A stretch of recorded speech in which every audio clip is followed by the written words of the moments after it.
Welcome to the podcast. Thanks so much for listening and watching on whatever platform you're doing so. Hello. Hi. Hey, you got Josh today. We got Josh Bixler. We got Austin Fury. And we were talking about hot dog buns and hot dogs and bi-monthly pay cycles. Yes, we were talking about all those things before we actually started. Just in case you guys were wondering, bi-monthly can mean twice a month or once every other month. So it means both. If you ever go to an employer and they're like, "Hey, we're going to put you on a bi-monthly pay cycle," ask for clarity.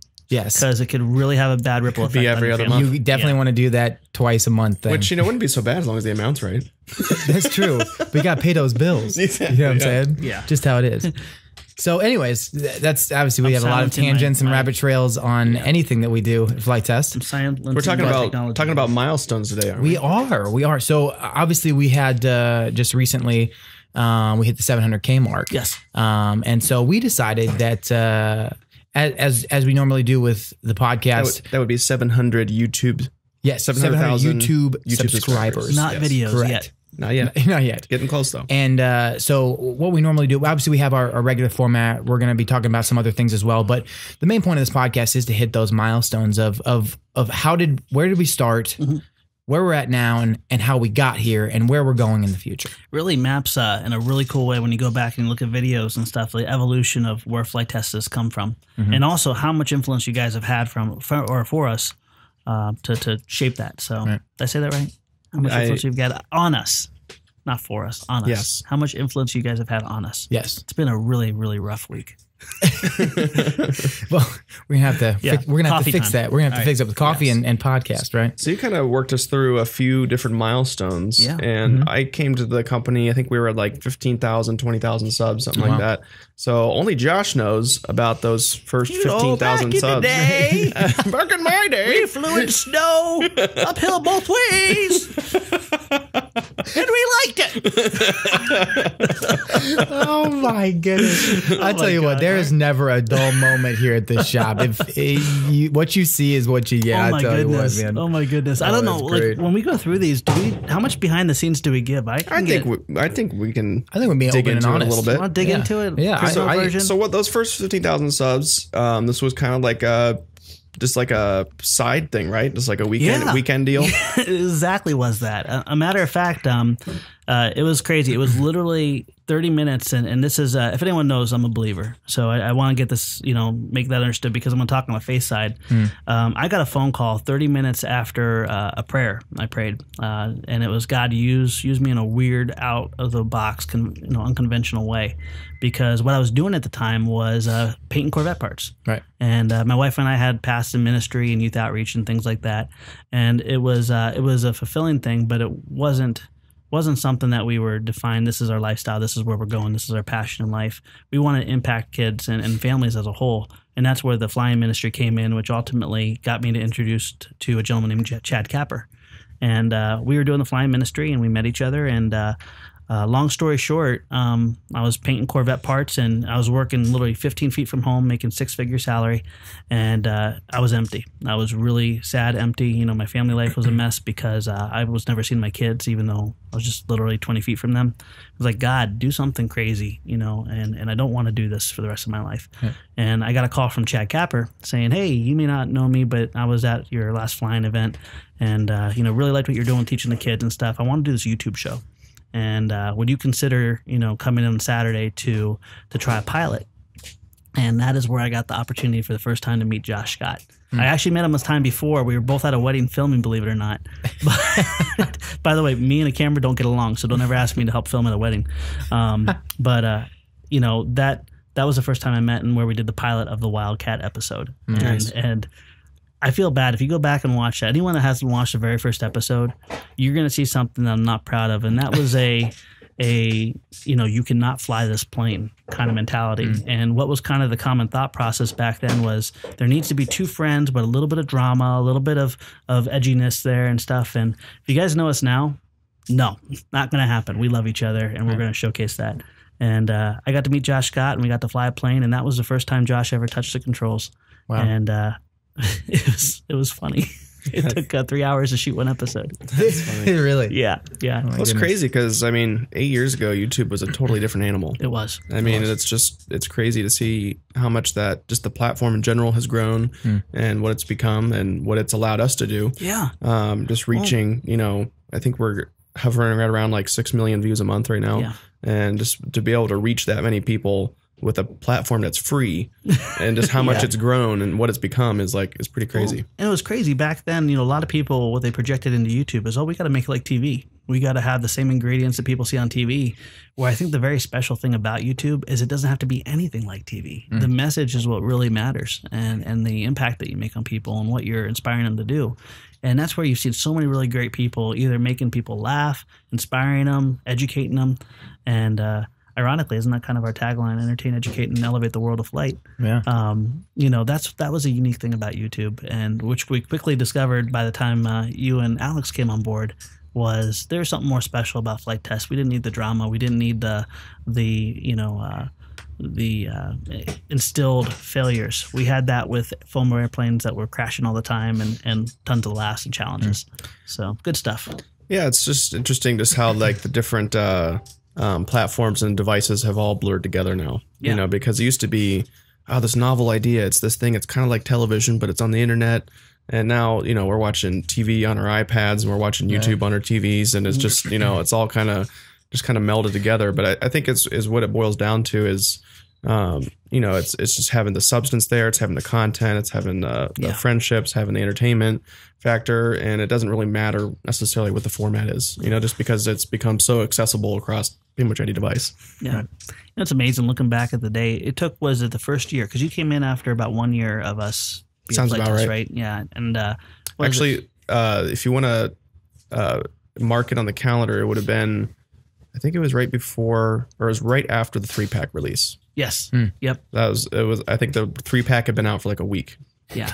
That's when I started. And by that time, the first year, we were very fortunate. Hobby King stepped up in a really powerful way. I think it was after 3 or 4 episodes, Hobby King came in and they were our official sponsor.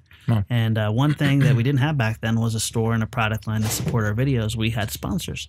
And Hobby King fully sponsored us for that first year. And, we were able to do really great things like go to California, film a lot, try some things, fail, succeed. But by the end of the first year, one thing we quickly realized is we had an awesome community that was defining needs that, they wanted to get in the hobby. There were things that just simply didn't give them that solution, like, simple build airplanes. And that was where the product line started coming in and where we definitely had an immediate need for Austin Fury's mind and Alex Zavada's mind. And they came on board. And that was actually also at the same time that I left my full-time job doing Corvette painting and moved over to this. And talk about a wild, once again, my wife probably doesn't even listen to this, but I have the coolest wife in the world. Because when you go and say, hey, dear, I want to give up a 6-figure salary, work in this job, where it's secure. It's a family-owned business with Corvettes and everything. And I want to leave that. And I'm going to design these foam board airplane models and work on YouTube. And that's going to bring us a living eventually. And to go from a 6-figure job to basically what you get paid as an assistant manager for a Burger King, is a very... Like, I got a really good feeling about this. I really got it. And the funny thing, we committed to prayer for maybe a day or two. And it was like, no, this is where we need to go. And, from that day, our world was different. The second day in there, I dragged my wife. I was like, Jen, I need your help. I have no organization. She put a process flow to it. And then you and Alex came into our lives. And that was the point. I think within that month, things started just changing very, very quickly. It's funny though to look back on that, just to look back on some of the content that we created back then, and just how we were just as people back then. Like, you, Alex, and I were joking the other day. I was just like, man, it was like 4 or 5 years ago, I just didn't know anything. No. I think that there's something you start saying every 4 or 5 years. Man, right. 4 or 5 years ago, I didn't know anything. That's funny. I guess if you can keep saying that means you're growing. So. We're going to look back at this 700,000 mark, and we're going to be like, wow, I can't believe that we were even able to have jobs. You know? Right. But we learn so much every day. It's really cool. But it's insane. That was a special time. I think going back there, we didn't realize what was being created at that time fully, and I still don't think we fully have either. Yeah. But 100,000 I see as your next mark, and that was definitely a very special transition for all of us, I think. Yeah. Right. And it looks like essentially as I was going through all these different milestones, it was cool for me to, because I wasn't where you guys were at. I obviously came here a couple of years ago, way after most of these events. But it was really cool to go back and watch some old videos and see some different milestones that you guys had created and where you came from and how you got here, like the journey essentially, which is essentially what we're talking about today.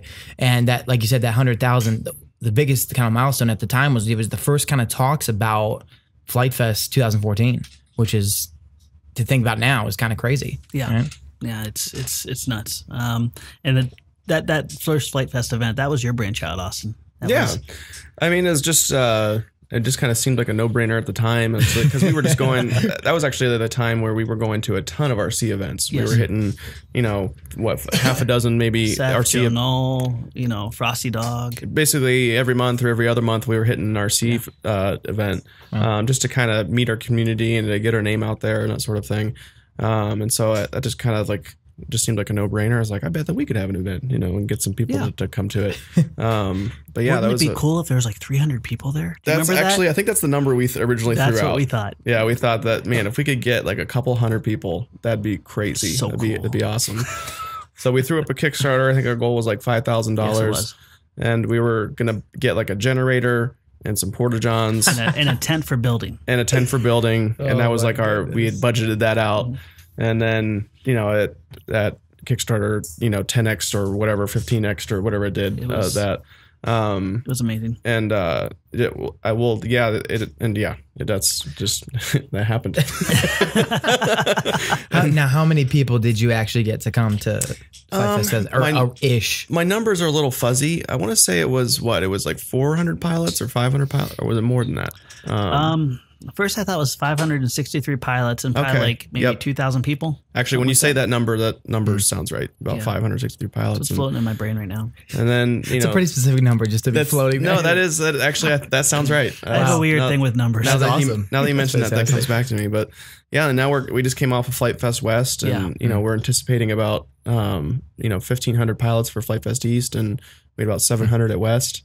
So it's pretty cool to see our community respond to that, because that's how we see kind of our festivals, is they're just kind of like a community meetup, a family meetup, family reunion, and what are we going to do there other than fly and build stuff and hang out? And so it's cool to see people respond to that, and it's cool to see vendors understand it and come out for that. It's cool to see sponsors understand it and come out for that, and all that comes together to make an event happen. So and right around that time with the 100,000 mark, that was where the vision of Flite Test took a dramatic shift to the right. We were blessed with the opportunity to actually run the company, and that was a major shift. But when we did that shift, we focused it less on we still do reviews and overviews and sponsorship, but we put it more so on the demonstration of what you can do with the hobby in a positive way. And that's where, we say things like fellowship, memories, all that stuff. There's reason behind that, because what this hobby is and what it provides is so much bigger than just the planes itself. And I think that's honestly been a reason for, the growth with our community and just the amazing culture that's been developed and how people engage. And the DIY aspect really sprang to life then, where people could build a plane, fly a plane, crash a plane, and that whole journey was rewarding. What I'm seeing now, especially recently after Flite Fest West, people are really seeing that model. They're valuing the model, where it used to be like, okay, that's a cute thing that you guys are doing. They understand that this model is beyond, a personal mission, but it's also a very solid business model. And I'm really excited about that, because I think it's going to open up doors in the future in a very powerful way. With Flite Test, we want to redefine how people get in the hobby, because the hobby is filled with stress. And we want people to have enjoyment from the very first point of purchase, or downloading those free plans, or watching that build video, all the way to the point where they turn it into a kit again and they smash it to pieces and they go back and start it over. How cool is it that we have electronics, technology, and materials that are cheap enough to do that? Yeah, just exciting. So that 100,000 mark was really, I think we all kind of just grabbed and said, we're going to try something different, and it was from the heart. And I think from this point, it went from where we're leading to where we're serving around the 100,000 mark, because we had an idea in our head, and we were doing our reviews and the marketing and things like that. From the 100,000 mark, it was more reactive. It was, okay, what do you guys want us to do? What do you want to see in the hobby? And then we were serving. And I think that's the only reason that we're still here today. Yeah. I really feel that way. And it's a big point is that, when your mentality shifts from one thing to another, there's a transition involved. And now you've seen that transition from the beginning until now to see what it's been grown into. And it really is something very, very special. And Flite Test isn't just, 8, 10, 21 people. It's a whole community now. Right. And those communities, people are servants as well. We have it at this year's Flite Fest event. We got great people from like the community cast, after hours.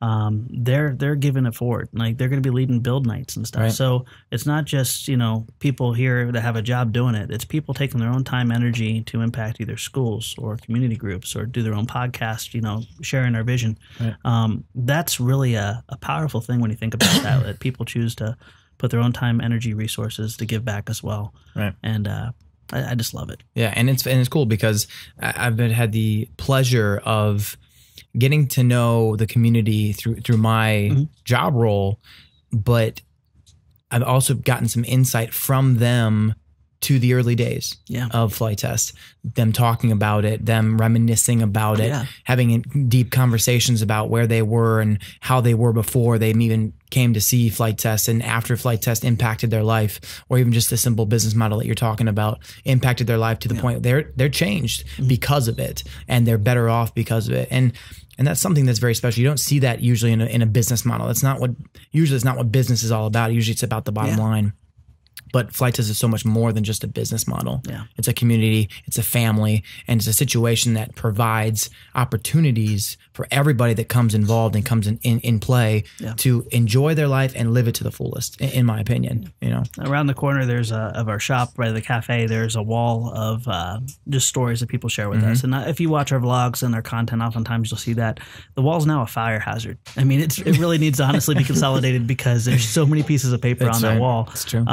But it's just truly touching to see, what's coming in people's lives when they choose to take the silly hobby and do something positive with it. Right. And we just love it. So I know I talk about this probably in every podcast. I don't mean to hijack it and turn it this way, but it is just something just so amazing about Flite Test and the people that we get to do life with. Yep, the people behind the scenes, the people underneath the layers that you don't get to see. So those of you that are out there, all of you who are watching and just listening and being a part of Flite Test, thank you so much for all that you do, because it really does make a difference indeed.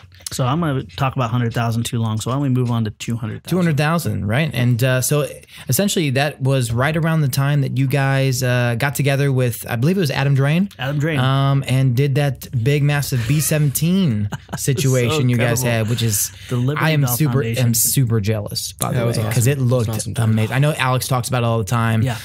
You can't get enough of that. And I watched the video and I was like, oh man, I wish I was there. It came too late. I think around the 200,000 mark was definitely some unique opportunity experiences. Along with that, we also had the European road trip too, just before that, where we got the opportunity to hang out with Immersion RC and fly planes off of the French Alps. Wow. So I want to put that in there because that was one of the best times for us growing as a team, when we were spending a week together in a little RV driving all around with roads with no guardrails. And by the way, that's, they should up the taxes in those countries and put guardrails on their mountains. I think they already have 50% taxes. I'm not sure. Should have been 52. But that was a special team building. And this Memphis Bell trip with Adam Drain was special because, our love of flight got to be experienced, but we got to ride in a B-17. And what was most surreal, I think every one of us climbed up in the nose, and to realize that the average age of those people were young 20s at best. And they were sitting there, and to look down, and there's this bomb site there, and there's glass, and there's no protection. To see what their job had to be, and all the emotions that must be going through their mind. It was an amazing ride, but also it was an amazing experience to just suddenly just think about that and put you in that position. This is a war machine flying through the air that these young men and women and people either built, flew, rode in. And the fact that they had to risk their lives to protect our freedom was definitely an eye-opener for us. And couple that with the amazing noise of the engines and sticking your head out looking at the rudder as you're flying away from Burke Lakefront Airport. Wow. That's crazy. I can only takes you imagine. back. I can only imagine what you're thinking at the time. Yeah. And now, and there was something else alongside that, right? It wasn't just Adam Drain and the plane. Was there a foundation involved? Liberty Bell Foundation, yeah. So what this is Liberty Bell Foundation. They go from airport to airport, and I believe they connect with veterans, right? And then they also haul rides, and they and those rides have proceeds and benefits that come from there, not only to support the flight of that airplane, but also to give forward, pay forward, and help out our veterans. So that's fantastic. Very, very powerful things about Liberty Bell Foundation. Look it up. You can learn more about it. Yeah, there'll be a link down below. We'll post that down there. So Memphis Bell was the plane we got to fly in. It was pretty special. That's fantastic. I can only imagine. Unfortunately, wish I was there. Yes. Also, we at that time, and we just touched on it. We essentially was at the time where we actually put on the Flite Fest event, where actually all the hard work and planning and effort came to a culmination point, and it happened, right? From announced to happening, right? Which is fantastic. Reality. And also at the time, you guys did an episode on, and it's actually been talked about a little bit recently, but back then it was the Google Project Wing and the Amazon Delivery Zone. Oh my gosh, was that all the way back then? From what I understand, that's what my research is telling me. Batman! Remember the drone that delivered a drone that delivered a drone? Yeah, that's kind of back to my stanky breath. That was kind of funny little gimmick that we did just to kind of poke fun at the drone delivery thing. But we had a lot of fun doing that. It was definitely interesting. I hope no one goes back and realizes, because I was like, guys, this is never going to happen. This is a gimmick. And now it's like, let's talk about the UPS delivery drones. Right. And okay, maybe it's going to happen. The technology is just going. Yeah, and I believe in the episode they delivered gum to you or something. They delivered gum because I'm sucking down coffee right now, and I always have bad coffee breath. So it's okay, it's not a big deal. It was a fun project, and I think that's also when we had Peter Schriepel in the family as well too. Mm-hmm. Yep. And he loves duct taping things to things and making things release from things and making those things go to people with things. Right? So, just things all crazy. Yeah, right. So it was really cool to have that fun project. That's awesome. And obviously the next milestone would be 300,000. And this is a special one, I think, in my opinion, just because the Tiny Trainer was released, right? And I know that the Tiny Trainer has been one of the most iconic flight test planes that we've had as far as being the most popular. Yeah, right. I think it's the most sold. That and the Arrow are the two most popular planes that we've ever done. And the coolest thing about it was the Tiny Trainer was more or less of a design than a journey. That was all in one kit. We found that we were on average putting out maybe a plane every other month, maybe one a month when we were doing really well. But we were teaching new techniques. But if someone jumped in the hobby right in the middle of our releases, they're going to still have points of frustration. So the idea came to, let's make a trainer that will teach everyone every build technique. But also, along with teaching them every build technique to build all of our airplanes forwards and backwards, let's also make a trainer that can take them through the right process. So whether it's a child with no RC, a simple chuck glider, that's a glider nose, then it jumped up to 2-channel, which is rudder and elevator as a glider. Then you swapped out the nose and it became a motor glider. And then you swapped out the wing and it became a 4-channel. And that sounds goofy. It's like, oh, what are you talking about? But that's the process that we encourage people to go through is build something, make it fly. It doesn't even have controls. Put left and right, up and down on it, and then make a motor work, and then make your 4-channel. And if you go through that process, you'll be amazed how quickly you can have success in flight because you're learning one core nugget of skill at a time. Right. And the challenge was just how do we make that in one kit? Right. And it worked out really well.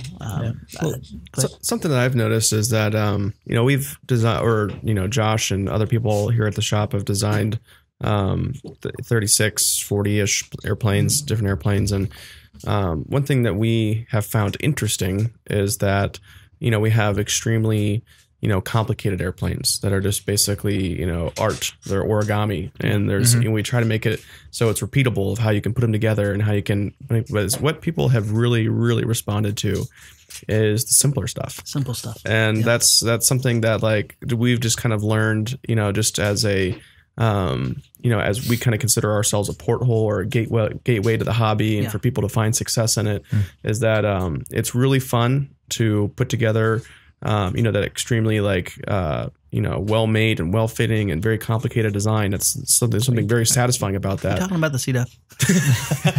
Actually, no. About the C-duct. I was thinking about. Well, yeah, I guess C-duct's up there. Yeah, for sure. But there's also, there's other ones. There's, guinea pig's a little bit more complicated. The MiG 3 is an intense build. The MiG 3 is a little intense. Vigen's a little bit intense. But like just the simplest designs is what really grabs people's imagination.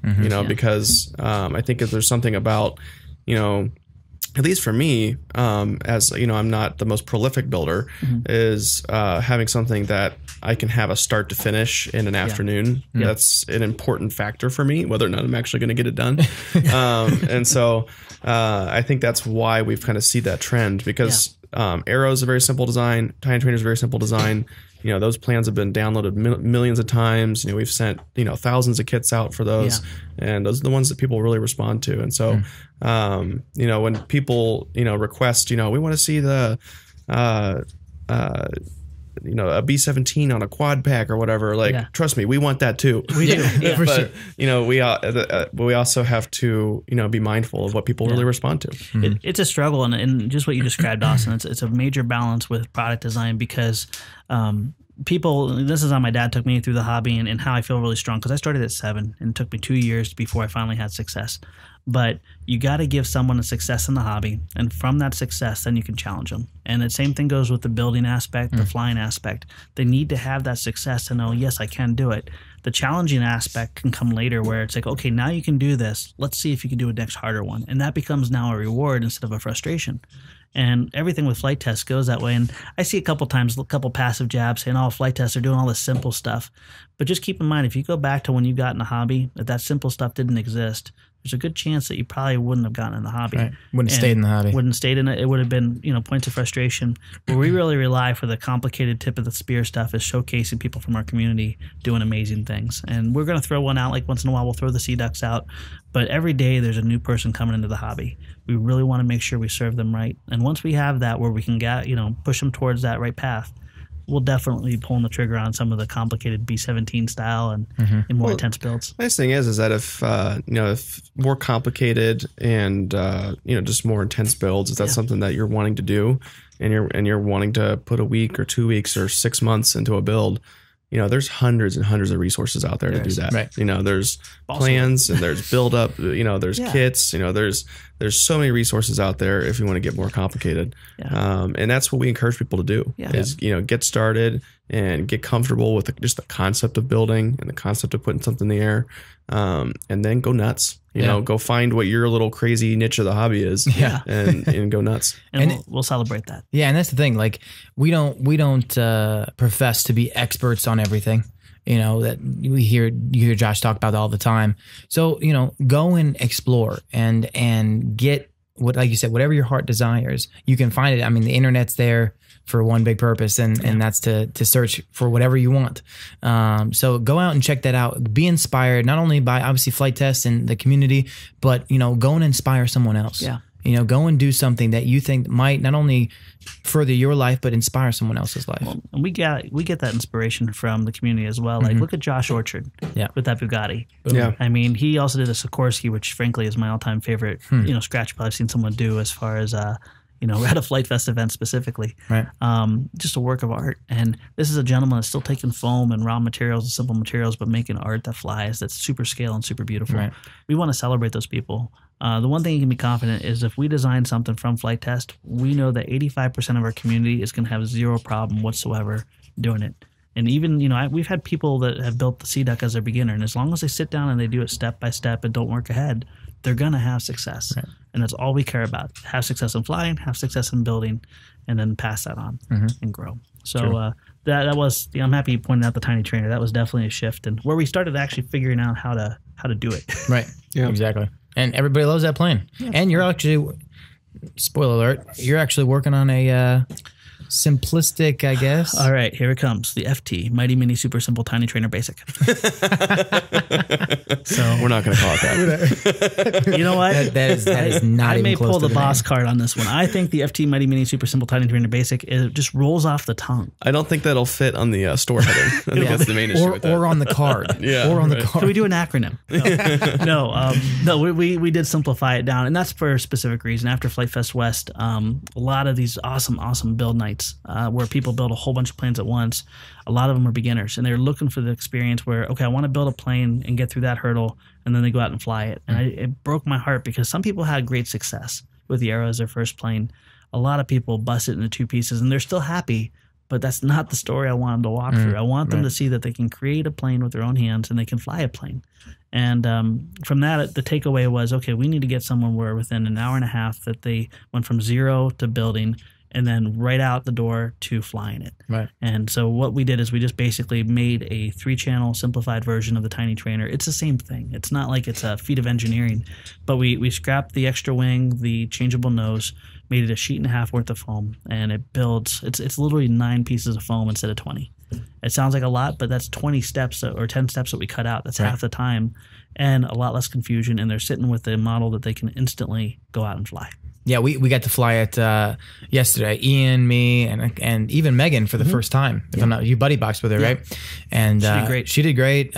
Ian was only his second time flying a fixed wing. He flew that like a champ. Just fun to fly, and it's a little bit lighter, so the wind does take it a little bit more. It's a calm day plane. But in general, like even though it was windy yesterday, we were having a blast. You saw me trying to hit your head yesterday. Yes, that thing turns on a dime, and you can fly it in a pocket. Now there's a design I'm working on as well too as a beacon trainer. It's just a high wing, simplified trainer that's going to run off a B motor. That'll be just a rewarding. The Storch is a really popular trainer design. Right. I want a new one in there, so I've been playing around with a high wing simple build, trainer that will look cute as a button but have a landing gear, look a little more conventional. Cool. And hopefully that'll be awesome. So be on the lookout for those new ones coming out. Yeah, just kind of experimenting with how to get people in the air even more simply and even more effectively. Right. Yeah. Increasing that hit rate. And you guys are going to see all this is by design. We're definitely not Elon Musk's here, but we do have a master plan of where we want to see Flite Test grow in the future.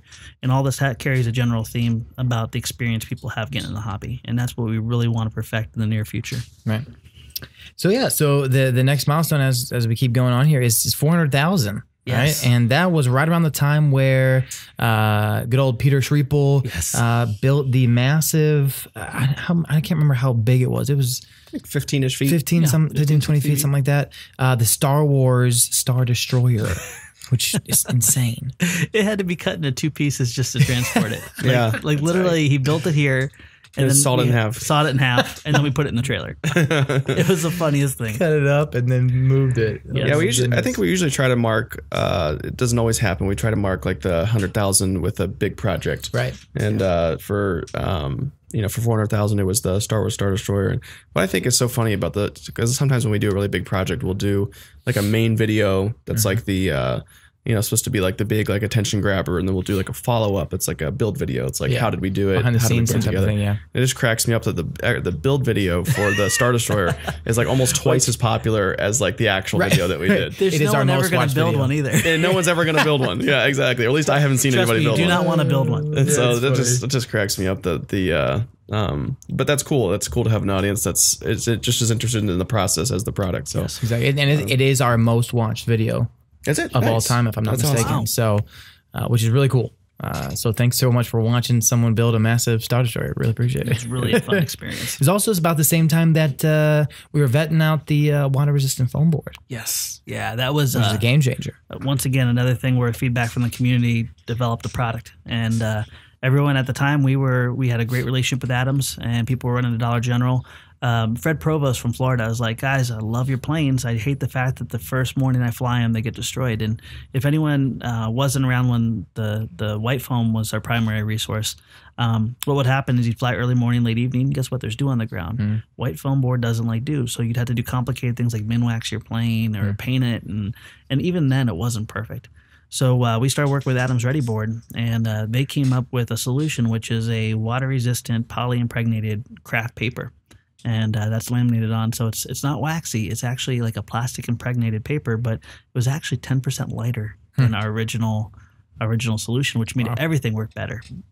And we got to release that, and the Sea Duck and the Sea Otter were the first 2 releases, I believe, off of that. But also we launched immediately a couple more single surface wing planes, which now wouldn't warp, which was really special.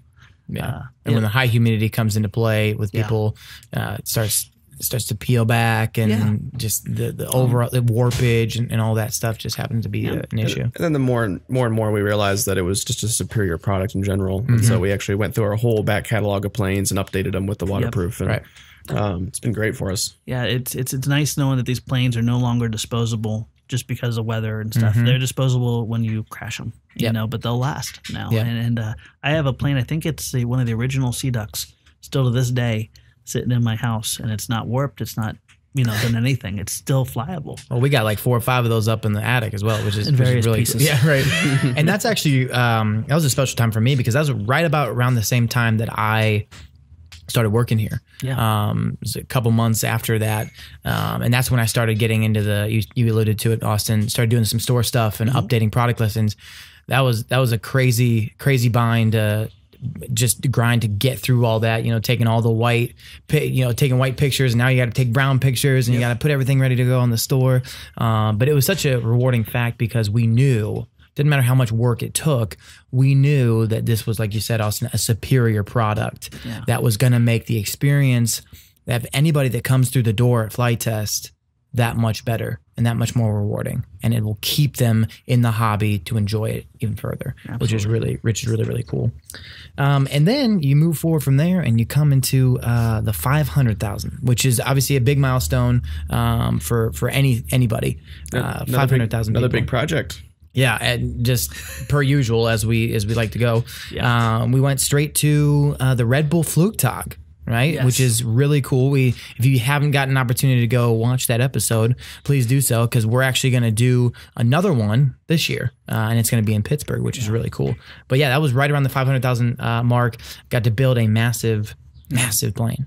My biggest memory around the Red Bull Flugtag is actually the plane was an amazing experience, but that 3-4 week period was the most insane 3-4 week period we ever had, because we literally came right off of a Flite Fest. We finished up cleaning up from that. We had a give back event with our sister company, Lumineer, or not Lumineer, Lauren, and we were doing a manufacturing camp where we were building with kids, flying with kids, doing that stuff. That was intense. We literally had RVs stationed there, where as soon as we were done with that event, we climbed in an RV and we drove to Oshkosh. And then we did the Oshkosh event, which was promoting STEM and fellowship and community. And then on our way back is when we designed the plane for the Flugtag. And then that Monday when we arrived, we started building the plane, and we had less than 10 days. We had about 9 days, and the plane was designed on the way home. And that was the first day that Chad Lewis came into our life as an official partner. And that was his first day. It was his first day. Just cutting ribs. Dude, I remember it was like, hey, Chad, welcome to the team. Here's a template I cut out. We need about 24 of these ribs that are longer than you. And he sat on the floor. He made this cool little saw, and he sat on the floor and cut out 24 ribs for us. That's right. And it's like, welcome to the team. Here you go. That's right. And but that was crazy, because literally from one event to the other, and what was accomplished during that time from the team, it just – whenever you get to have your team, your FT family stress test like that, and you see how awesome everyone works together, and it's just, there's a bigger vision, bigger goal, and everyone killed it. That's amazing. I don't know this for sure, but I'm willing to bet that probably our Flugtag machine was probably the only, or probably the fastest built Flugtag that's ever won a Flugtag. Yeah. If I had to guess. Definitely not. There's some that were built the night before. I'm confident of that. But yes. But they didn't win. They did not win. This is true. That machine, I'm kind of sad in my heart that it got destroyed, because I'm confident if we had the T motors we have now, we could have put motors on that thing and flew it. It was completely airworthy. It was pretty cool. It was legit. Yeah. When Chad Nowak, he was the pilot for it, climbed out of the wreckage, I guess you could say, the plane that splashed down, and walked on the wing back and forth, and nothing happened. Yeah. That was pretty cool. It's fantastic. I just wish we pushed harder. Yeah, there you go. Yeah. we just gone further. 100 feet. Yeah, but what a great mememory. Right, and right around that time, as you see in the video when you go and check them out, is right around the same time. I think the 500,000 episode was also in a vlog, which I think was like the third or fifth vlog of some sort. And so right around the time is right when we started doing the video logs. And I tell you what, man, that has been a blast in itself. It was a whole new project that Alex Zavada obviously championed, and what a great job he has done. I mean, it has really opened up, for sure, my eyes, and I think most of our eyes, to just content that we never even thought we had or was possible. You know, that's something that we tried to do for years. With we had the Gremlin YouTube channel. We tried like a little program where we put out like additional videos per week and that sort of thing, and because we do like a terabyte or two of footage a week or a month, and that's a ton of footage. And we just are always constantly doing things around the shop that we want to show people or tell people about. And so that was really Alex's baby, and he really pioneered that, and actually you as well, Stefan. And it's been so cool to watch that. It's kind of like having home videos that get edited for you, because that's a good way. Because I watch every single Flite Test episode, obviously, but I also watch I watch all the vlogs. It's kind of cool just to see what was going on that I was in my office and didn't get to see or whatever. It's really cool to be able to share that part of our lives and our business and that sort of thing with our community. It's honestly, you realize what a blessing it is to have the team we have, because when you get to see, we're around the corner, I'm building something and something's going on in the corner, you don't get to appreciate what those people are doing. And my wife and I, literally every vlog that comes out, we sit down as a family and we watch it and we laugh our heads off. It's like, I can't believe we get to call this, work, but also the insanity and yet the productivity at the same time that happen. It's so much fun. It really is. It's an awesome thing. And then, to me, it's special because it shows the relationships, within this company. If anyone ever says, do they really like each other, watch a vlog. Watch just one vlog, and you'll have that answer in spades. 100%. And that's really been an eye-opener for me, because, I was never in the RC hobby. I only started doing stuff when I started working here. And I've actually learned not only quite a bit from watching videos that you or Josh Gatto or anybody here has been in, but also just random little tidbits of information and tips and tricks that you or anybody here at the shop throw in, kind of like TJ sitting there. He's like, so I was building this quad and ran da-da-da-da-da, and you could do this and this. Out of nowhere, you're like, oh, there's a tidbit of information that I can use for my quad or for later when I fly my plane or whatever. So it's really just been really cool to be part of that, but also see the amount of information that can be captured just behind the scenes, which is really cool. So thank you, Alex, first and foremost. Well done, my man. Loving it. And I think the community has really loved it as well. So absolutely. Took a little bit of time to get used to, but I think everybody's on board now. So it's really cool. And then you go to 600,000 and we're back to good old Star Wars. Yep. We did another release of the Death Star, massive 4 foot by 5 foot or 3 foot, whatever Death Star flying around. And that was a really cool video. If you haven't seen it, definitely go check that out. It was like high production value with like some silliness, and dude, it was fantastic. We sure do like our Star Wars here. Yeah, it's safe to say anytime there's a Star Wars movie for anything, there's going to be something big. We got to make an excuse to make a Star Wars video. Well, and also we love going to the video as a team. We use that as our research time. There you go. We go to the movies and we watch it and we talk about it. And we eat popcorn and we get inspired.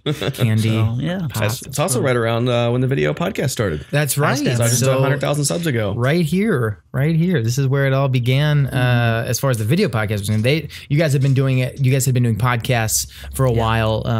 They weren't on a weekly basis, but you kind of were heading up that. We limped it along for a while, and then you've really brought some consistency and obviously the video format and everything. So. What you've been doing, man, with the podcast has been great. Thanks, man. I really appreciate it. I appreciate you having me on every now and then. Hey, you know what? I love having you on. Not only because you're my brother-in-law, but it's because you're a cool dude. Thanks, man. Yeah, you bring life to the table. A lot. It's safe to say, like, everyone's related to someone else in this company. Right. You know what I mean? We've hired technically in the world. In the world, yeah. But I think Adam and Eve. We've hired pretty much every wife we can. Right. And now we're working into in-laws. So. There you go. Yeah, and it's been really cool because I actually watching Austin do some podcast stuff in the past, and if you haven't gotten to meet Austin and listen to him and talk with him on a regular basis, you'll see that he has an uncanny ability to speak professionally as well as keep it conversationally going and enjoyable.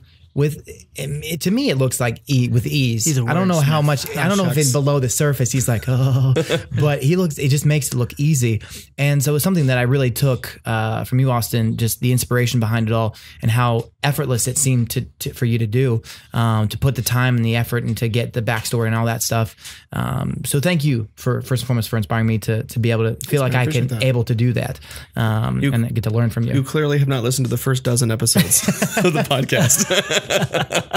Fair enough. You're probably right. I didn't hear those first ones. No, I appreciate that, man. But thanks for starting something and allowing me to jump on board. I really appreciate it. And I've had a blast doing it, being able to have you guys on, people here at the shop, new employees, random people that are stopping by the shop, which, by the way, Mike Finley, Andre Russo, and Patrick. Sean Murphy will actually going to be here tomorrow hanging out at the shop with us. But we had some of those guys on, and it's been a blast. So it's awesome. Thanks so much for listening and watching, because without you guys, we wouldn't have one. So we really appreciate it. Also around that time was some funny episodes I just wanted to bring to light, and because it was one of my favorites of all time, was the Control Line episode that we did with Bob, you, and Alex.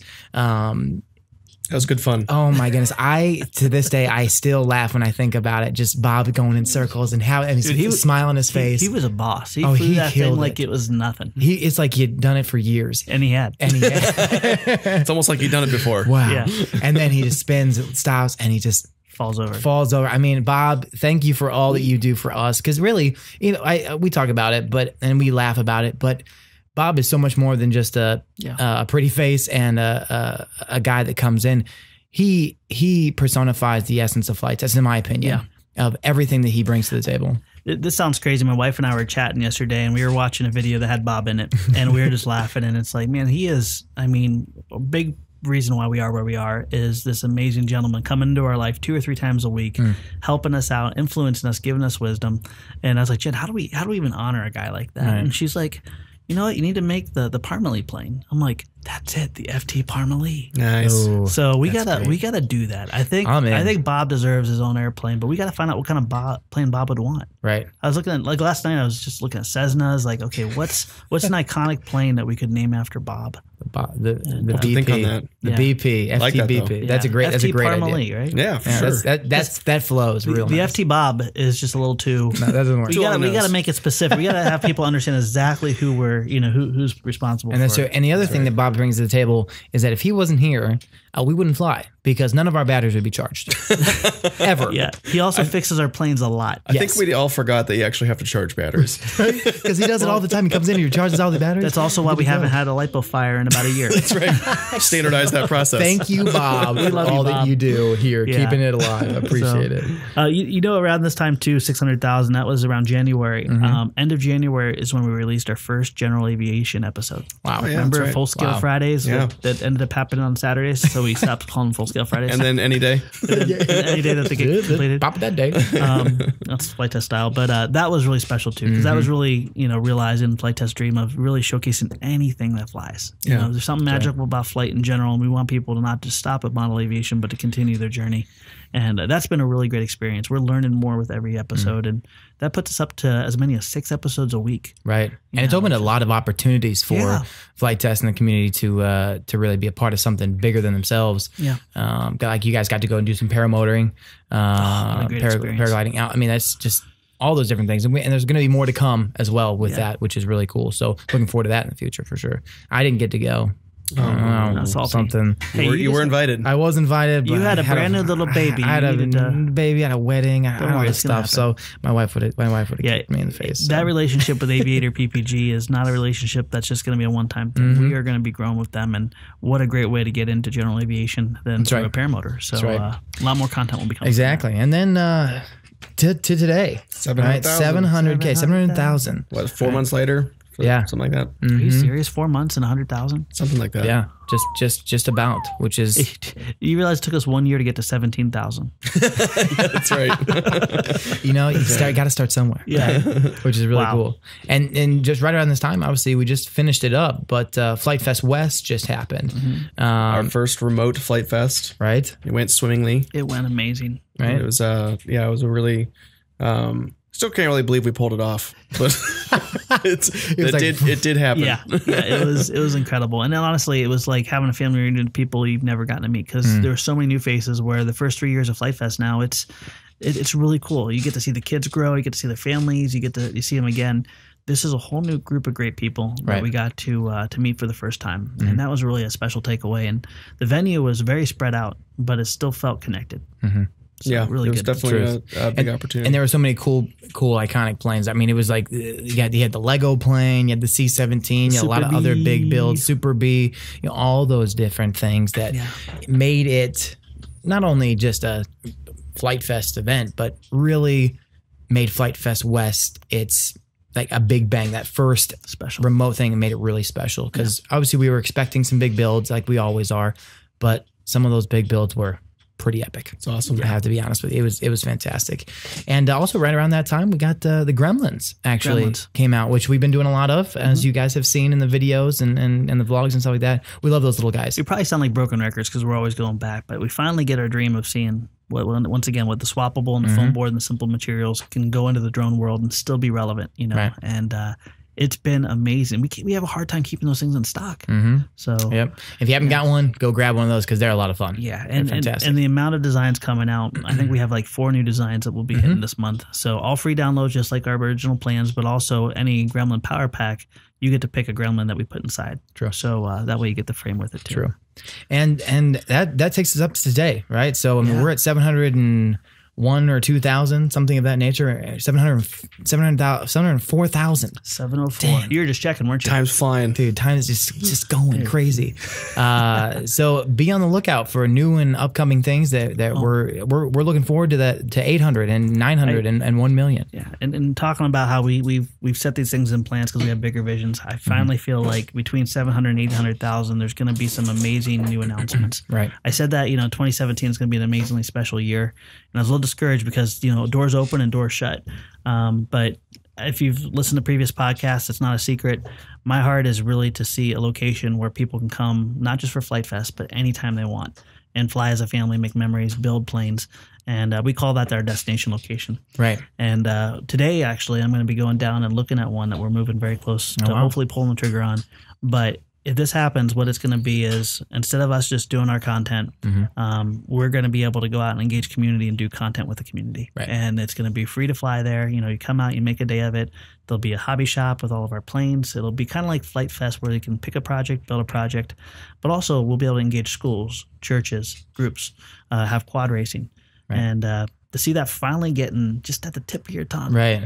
All this is going to lay out. And our hope is that we can see that become a repeatable model. Right. One on the East Coast, one on the West Coast, one South. And that's a big deal. We've been talking about new locations, all that stuff for a while now, and hopefully it becomes a reality, and that we can start making content and allowing for people to come and see those content, just for a better experience overall, and go from there. So it's a big deal, and the reason, we've had so many doors shut. I'm not going to give up on that dream, because I think that dream has just as Flite Test grew like this, I think this is a way to redefine how the hobby is and how the hobby is experienced, and also a way to bring energy back to brick and mortar stores again. We really have a love and respect for the hobby stores, and the problem is e-commerce is killing them, and we are an e-commerce company right now.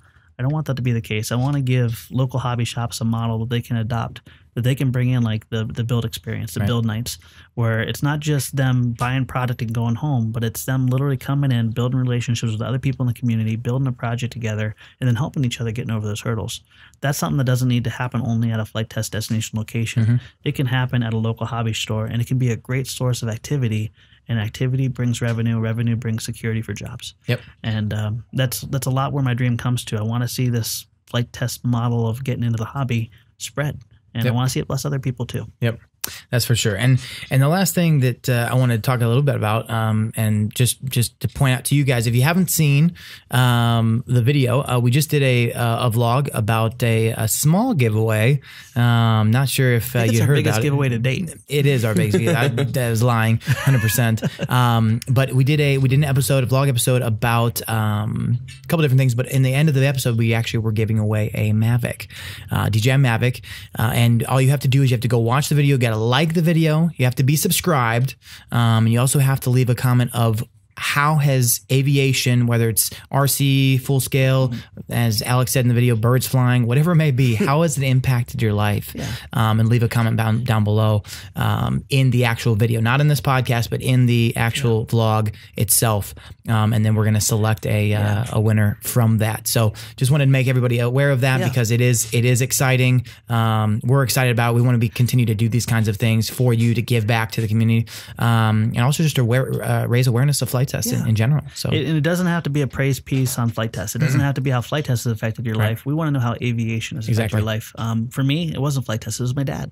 So we want people to share their experience of flight and how it's brought them better things. Right. And good luck. Yes. Good luck. Very much so. There's only 9,000, 10,000 people. Yeah, it's only 10,000. I like those odds though. Yeah. I agree. Better than the lottery. Way better than it. And you know what? Agreed. Yeah. It doesn't cost a thing either. Exactly. Yep. And lastly, I want to end this podcast in a little bit different fashion. As most of you have probably known and seen in the news, with the out in the UK in Manchester, England, there was a really very unfortunate accident / terror attack on Manchester at a Ariana Grande concert. They were going through the concert, and there was actually a suicide bomber that blew himself up to no avail for some odd reason. We don't understand why. But essentially, we have multiple people that were killed, hundreds of people that were injured. And we just wanted to bring light to that, to let those of you who are listening in the UK, watching in the UK, those of you who have been affected by the situation, because we're all affected by it, whether you like it or not. We're all interconnected. We want to let you guys know that we are praying for you. We have you on you are heavy on our hearts and our minds, because even though we're not directly there, we are affected, and we want to be able to make sure that we are all coming together in this fact to make sure that those of you who are hurting and are suffering, that you know that we are here for you. Yeah. And it's sad thing is, how do you quantify evil, or how do you properly describe evil?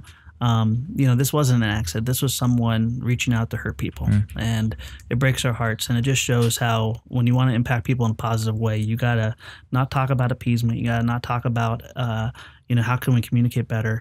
We got to talk about how do we bring love more into people's lives? How do we positively influence them for good things? And that's the important thing, is you cannot combat evil with communication. You got to combat it with love. Yep. And I think one of the best things we have about our community is we have an amazing community filled with love. And I'm sure it's not just us lifting them up in prayer, but 700,000 people. Right. And that's an influence that can change the world more than dialogue. Right. So keep them in your hearts, keep them in your minds, pray for them, and do what you can for them. And first and foremost, thank you to all our community for being part of something very special and something bigger than yourself, but also for being part of Flite Test and making it what it is today. And Josh, thanks so much for being here. Austin, thanks so much for being here. Really appreciate it. Always special to have you guys on to enjoy that time. And thank you guys for watching, for listening. If you haven't subscribed yet, please do so. Think about doing so. Hit that notification button to allow you to know what's coming up in the future. And we will see you guys next time. We'll see you guys. Thanks. Deuces.